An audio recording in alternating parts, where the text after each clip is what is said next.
Greetings! This is a WoW Dragonflight Mage Tower guide for Affliction Warlock. Let's start with my talent tree. You can also find it in description. In this challenge, your gear is scaled down to 120 item level, but you still can use these consumables to make fight more comfortable. If you need help with Mage Tower and don't want to spend a lot of time mastering challenge, check out conquestcapped.com.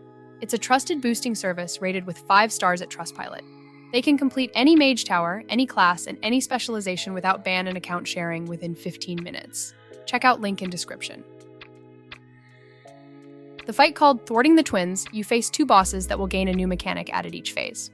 One boss will be active at the time until you reach the last stage. There they will engage you at once. The major key to this fight is doing as much damage as possible while on the move, something Affliction Warlock is quite great at. Now let's get straight into fight itself.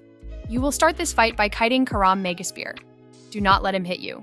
His melee ability, Rising Dragon, will take you to very low health or even one-shot you. It's best to kite him in large circles. Always stay beyond 10 yards from him, even if it means interrupting your casts. Set your demonic gateway before the fight. It will be your main way to break the distance from enemies. Karam gains a stacking movement speed buff throughout the phase, so your damage does matter here. Apply Curse of Exhaustion, keep up your standard single target rotation, and don't be shy to use gateway when boss is close to you. Phase 2 begins when Karam reaches 33% health. He will go immune and start healing back to full while Raced Megaspear starts to attack you.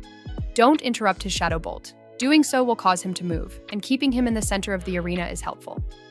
Raced will summon packs of 1 large shadowy fiend and several small shadowy vestiges which do nothing except move toward you. Like Karam, they will almost one-shot you if they get too close. Simply toss a Seed of Corruption and Vile Taint on them, and they should slowly die over time. You will also be generating additional soul shards and inevitable demise stacks, which can be used to burn Raced and Karam. In Phase 3, Karam begins chasing you again. Rest no longer summons small adds, although the existing ones don't despawn and will continue to attack you until you finish them off. A new mechanic in this phase is the Hand from Beyond, a priority target.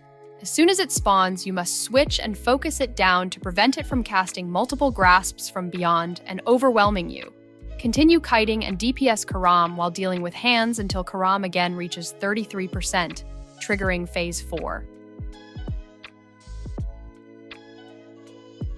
Karam goes immune, and Raced again begins to attack you while summoning shadowy vestiges and shadowy fiends.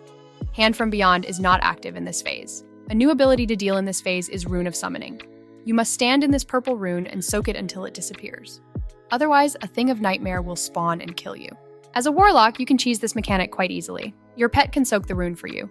Simply tell your Fell Hunter to stand in the rune and it will disappear after a short period of time. Attack Raced, kite adds, and soak runes until Karam heals up and becomes attackable, starting the final phase. You will simultaneously be dealing with Karam, Raced, and all abilities they have from previous stages. Your main goal is to DPS Raced as hard as possible while kiting Karam, soaking the runes, and dealing with Hands from Beyond.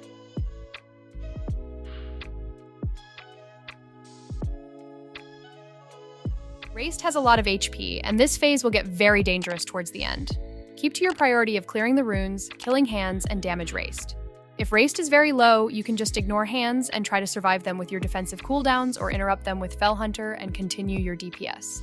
After Raced reaches 0% HP, the encounter will end. You do not have to kill Karam. It's not a very complex encounter. Stay calm, keep distance, and switch to your primary targets. I hope this guide will help you to get your new appearance. And if you'll find this fight too difficult, Conquest Capped can help you with that. Link as always in description. Have a nice time.